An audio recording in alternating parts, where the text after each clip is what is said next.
Hello, everyone, and welcome to this week's broadcast, again from Sun Valley, where I am in the midst of the festival up here. But as always, I'm delighted to reconnect with some of my colleagues back in the Bay Area. We've been introducing, or in some cases reintroducing to you, various members of the orchestra over the last few weeks. And it is again my pleasure to welcome one of the orchestra members with me today, our principal trombone, Bruce Chrisp. Hi there, Bruce. How are you doing? I'm doing well, Alasdair. How are you doing? I'm doing fine. I'll ask you what I generally ask everybody at the beginning of these, and to tell us a little bit of what the last 4 to 5 months have been like for you. Yes, well, it started off a bit rough. Actually, before the lockdown here in California, both my wife and I contracted COVID-19, and so we had a bit of a struggle. I had my last gig on March 8th, and as of March 9th, I had my wife in the emergency room. Um, and then I got sick after that. She ended up being much worse off than me.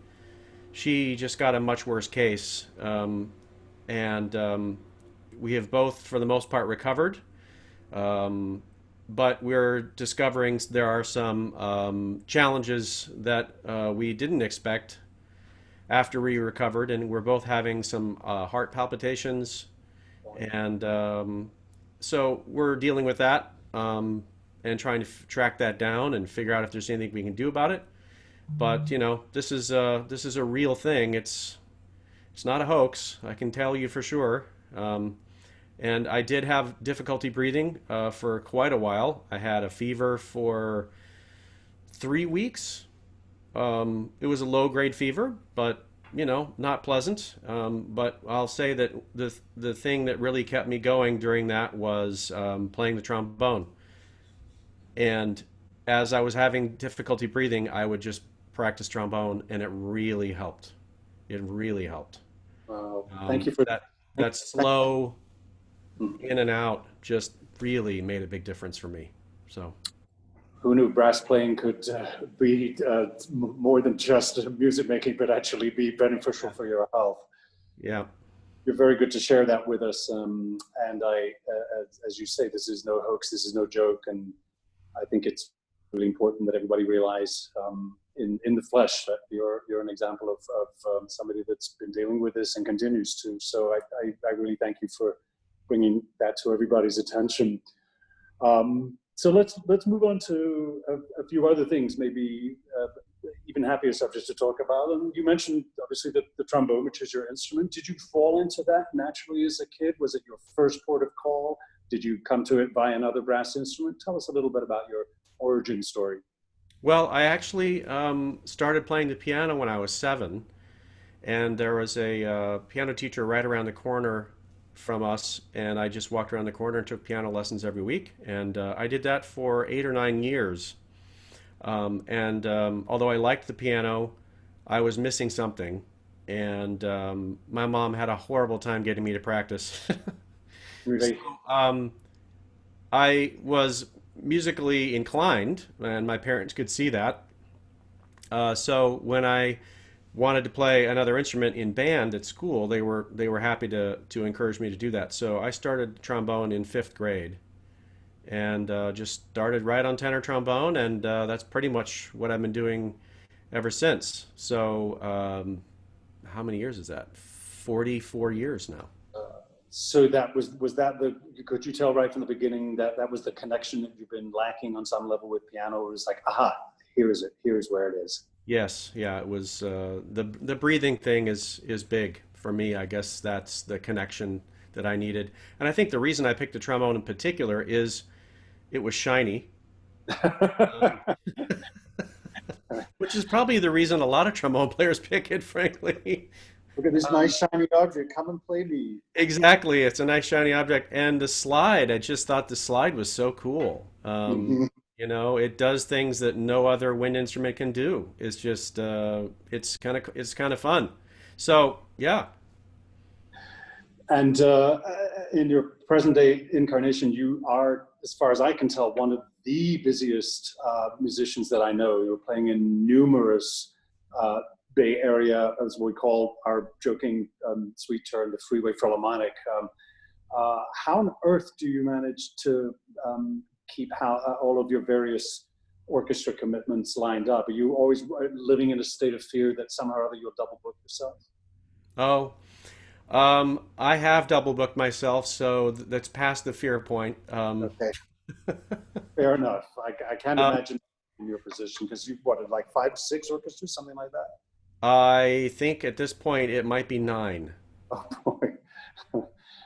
Yeah, Yeah, it's a miracle that you don't go double book yourself on a regular basis. But I don't, luckily. I keep good track for the most part, and I've also shown up to gigs where I wasn't needed, so that's also happened. that evens out of the margin, I guess. Yeah, exactly. It evens out. Yeah. That's great. Now, one other thing I think is really would be of interest to for people to hear about is that you are participating in a number of video-related projects in the different kinds of capacities. Tell us about some of the things you're doing these days. Well, I think in order to keep myself sane, I really started studying how to do recording, audio and video, at home. And so I took classes through LinkedIn and studied up on books, watched tons and tons of YouTube videos, watched other people's videos, and I'm especially interested in the audio part. Um, but I've been doing some cool projects. I did a bunch of TV themes that I put up on YouTube, on my YouTube channel, and those were really fun. People really liked them. Early 70s, and I got demand for more, so I did some more. And I may be doing some more of that, but I've started going back and doing more classical things. I've done a couple of Bach um, arrangements. Actually, one arrangement that was for tenor trombone, bass trombone, and violin from a cantata Hmm. that my wife and I did. My wife is a violinist, Gabrielle, and I did a trombone quartet, which is actually the original trombone parts that Bach wrote for Cantata 38. Hmm. And it has four trombones. It has two altos, a tenor, and a bass. And not many people know that Bach wrote for trombones, but he actually wrote for quite a few cantatas have trombone parts. And so I just used the original and played a chorale, and it's just a gorgeous chorale.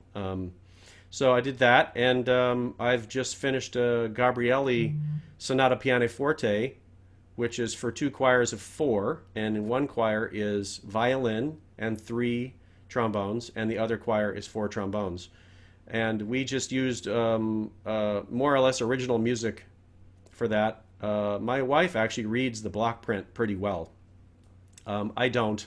So I had a little bit more modern looking music for me, Right, um, right. but we did it in the original key, and these would have been the instruments it was played on. And of course, they call it a sackbut these days, but it really is just an early trombone. Can you And show us that? Do you have one of those handy by any I chance? do have one handy. It This just so is the piece happens. that this is the piece that you're going to be playing for us, and here we have the sackbut. Yeah. So this is one of the coolest things about doing this particular Gabrieli piece is that it was published in 1597 in his first Sacre Symphony. Hmm. And this trombone is a copy of an instrument from 1595. So that's Wow. pretty close. Absolutely. And what are the biggest differences between that and what you would say play on in a full orchestra now with a 21st century tenor trombone? Right. Well, this is actually my trombone that I most often play in Marin Symphony and other orchestras. And you can see that the bell, it has a much bigger flare. And you might not have as easy time, but you can tell that the tubing on the sackbut is much smaller. And that may not show up so well, but it is. It's quite a bit smaller. It's two-thirds of the size, maybe. Is that what you call the bore? The bore, yes. And the big difference in how the sackbut sounds is actually in the mouthpiece. And this is an authentic mouthpiece, and the this it has a flat rim, Right. completely flat. And this is the modern one, it's rounded. It's quite a bit more comfortable. This Yeah. is raw brass. It has no plating on it at all, and some people have reactions to that. I don't, it just so happens. But the bottom of this cup, if you can see that, but it looks as though there was a cup that someone just took a drill and just drilled a hole in the bottom of it. Right. And that really affects the acoustics of the instrument. And in the modern mouthpiece, it has a nice, even transition to go Right. into that throat. So those things make the sackbut sound more vocal, I would say, a little bit Hmm. more airy sounding, and it's doesn't get as loud and has a really beautiful kind of mezzo piano sound that a modern trombone just can't get. That is fascinating. What a great insight into the forerunner of the modern instrument, and to see the differences between the two. And there's a perfect background for us to listen to this wonderful Sonata Pianoforte of Gabrieli that you've so kindly prepared for us, and with your wife as well, with Gabrielle. That's really terrific. I'm so looking forward to hearing it. And I want to thank you again for spending the time with us today, giving us a little bit of insight into your life, especially the challenges that you and Gabrielle have been through the last a few months. So I am sending you, I'm radiating good wishes for continued recovery all the way from Sun Valley down to California, and hope we'll be able to make music together in person really soon again. I hope so too. Thank you again, Bruce. Take care of yourself. Okay, thanks. Bye. Bye.